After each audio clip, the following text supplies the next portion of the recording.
നമസ്തേ. ഭക്തിയോടെ എന്ത് ചോദിച്ചാലും മഹാദേവൻ കനിഞ്ഞു തരും.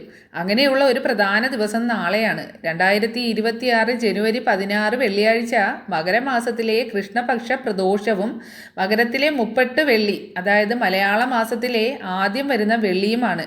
അന്നേ ദിവസം ശിവപാർവതി ഭജനം ഇരട്ടി ഫലം നൽകുന്നു എന്നാണ് വിശ്വസിക്കുന്നത്. അപ്പോൾ ശത്രുദോഷം, ദൃഷ്ടിദോഷം, ബാധാദോഷം, രോഗക്ലേശം, ശനിദോഷം എന്നിവ മാറുന്നതിനും സമ്പത്തും സന്താനഭാഗ്യവും രോഗശാന്തിയും കാര്യസിദ്ധിയും എന്നിവ കൈവരിക്കുന്നതിന് പ്രദോഷവ്രതം ഉത്തമമാണ്.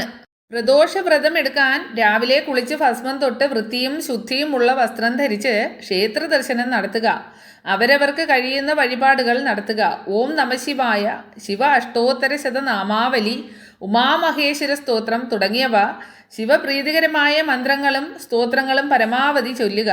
പ്രദോഷ ദിവസം ഉപവസിക്കുക. കഴിയുന്നില്ലെങ്കിൽ മിതമായി മാത്രം ഭക്ഷണം കഴിക്കാം. ക്ഷിപ്രകോപിയും ക്ഷിപ്രപ്രസാദിയുമായ ശിവൻ അത്യധികം സന്തോഷവാനാകുന്നത് പ്രദോഷ സന്ധ്യയിലാണ്. അപ്പോൾ ഭക്തർക്ക് എന്ത് ചോദിച്ചാലും ദേവദേവൻ കനിഞ്ഞ് അനുഗ്രഹിക്കും.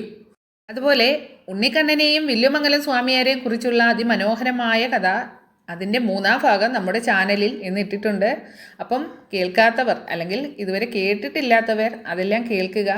അപ്പോൾ എല്ലാവരെയും ഭഗവാൻ അനുഗ്രഹിക്കട്ടെ എന്ന് പ്രാർത്ഥിക്കുന്നു. ഓം നമഃശിവായ.